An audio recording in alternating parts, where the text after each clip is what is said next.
Hi, welcome. It's time for Talk Tuesday. I'm Susan B Lochocki, running for President of the United States as a write-in, and this is my Temporary Matters studio. Welcome. Today's talk is about religion, non-religion, the First Amendment, and how I feel. I'll tell you about how I feel that we're not really living up to the First Amendment. We don't really have true freedom of religion. But we'll get to that. So first, I also want to say sorry that these are getting out so late. But in my opinion, mothers come first. And I've got one mom, and I needed to get her home. She was traveling and needed to bring some stuff home, so I had to help her. So anyways, I'm back on duty. I'm here with you, and we're moving forward now. So, freedom from religion, freedom of religion. These are two things that our First Amendment gives us. But first, I'm going to tell you a little bit about my journey through religion, and it goes like this. I was born into a Catholic family and raised Catholic until I was 18 and I left home. I went, from baptism to confirmation in the Catholic Church. And then I started a journey to find out what I believed. Because I knew what my family, what my parents believed, but I didn't know what I believed. So I did some searching. I thought about God, I thought about no God, and then I moved on to be sort of self-reliant and self-dependence. And then finally, more recently, a couple of years ago, I realized, there's still something about religion that I really miss. And although, I didn't practice a lot of religion after I left home, it was more reading and searching and understanding and thinking.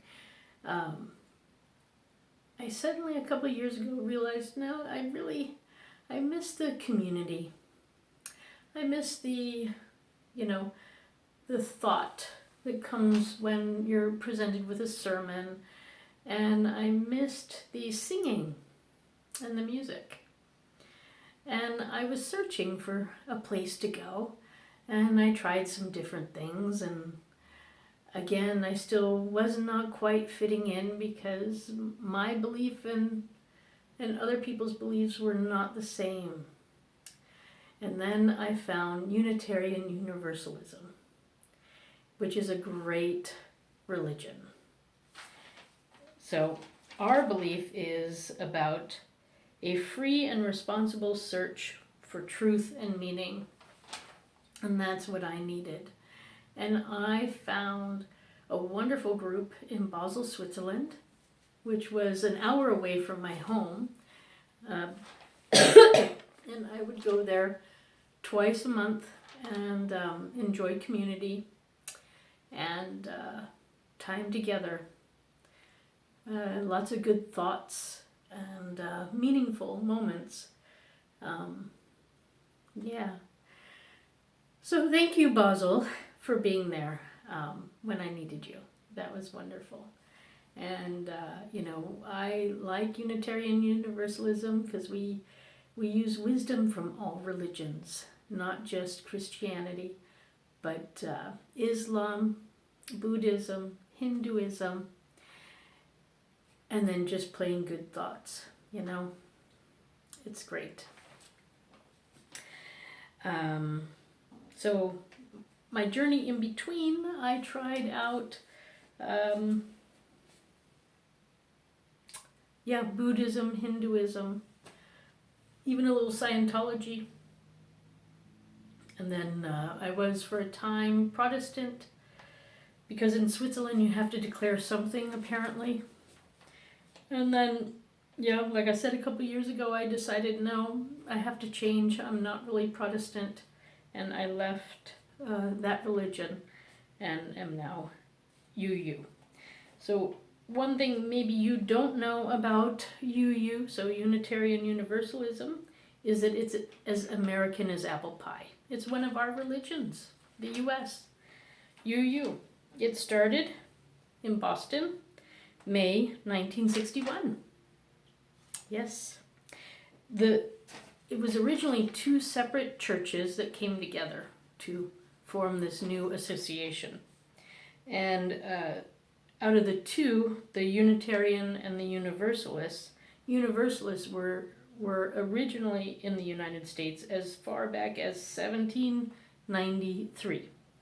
So that's a long time ago. So yeah, and I like the diversity. I want you to know, I am pro-religion, and I am pro-personal expression, Everyone is allowed to express their religion as long as it doesn't hurt anyone else, mentally or physically. Why not? Why not? But I draw a line when it has to do with corporations, institutions, or government. And in my research, preparing for this talk, I reread many, many times the First Amendment, and that's exactly what the First Amendment says. That it's personal. It's not, the U.S. is not set up to be a government of any one religion, but it is supposed to have no religion, no mandate for religion whatsoever. So I found that to be refreshing. If you haven't read the Constitution, I highly recommend that you do. It's quite interesting. So freedom of religion is what we have in the U.S. There are over 4,000 religions in the world. So it's clear to see why, it's hard to pick one and say you have to follow it. But that's also not what our Constitution was made to do. So we are about freedom. The United States is about having freedoms, and religion is definitely one. So I don't plan on, of course, doing anything about that. Everyone can go on being whatever religion they want, as long as, like I said, you're not hurting anybody, and in mentally or physically. So it's personal, it's not institutional, and as long as it doesn't conflict with life, liberty, and the pursuit of happiness of someone else, you're all set. With that said, there's freedom of religion, but that also means that there's freedom of non-religion too. And I don't know if you know this, and I found this to be quite interesting, that currently in the United States, Christianity is still the number one religion. Out of that, you have the two big ones, so Protestant and Catholicism. There are 43% of Americans are Protestant of some sort, and 20% are Catholic. But the next one on the list is actually the non-religious and non-affiliated, and that's 26%. So technically, it's Protestant, non-religious, or unaffiliated, and then Catholicism. So those are the top three in the United States currently, as of last year. Then Mormons are the next biggest group, and they're down at 2%.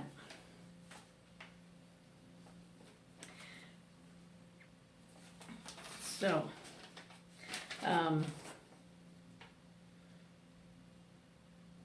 let me stop there, and then, I'll continue just a little bit.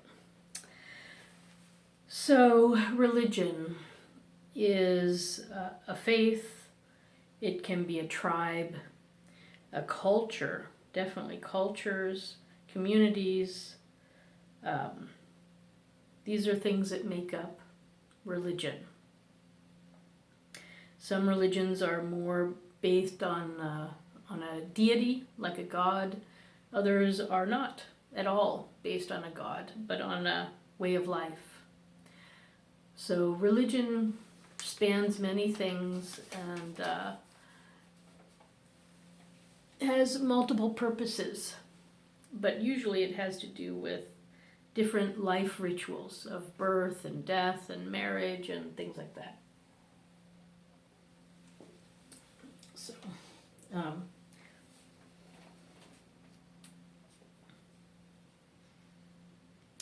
one thing I want to say is that our foundings of the United States start in the UK. And in the UK, in the United Kingdom in England, they have a king and queen, right? And they also, the king and queen are the heads of the church there. So there is a Church of England. So England is not a free religious country. And that's why they can have all sorts of religious holidays as their holidays. And that's why, they have kings and lords and all sorts of things. But now we are the United States, and we believe in freedom of religion. So I just want to leave you there to think about that, and I'll come back in part 2 of freedom of religion. Thanks. See you soon.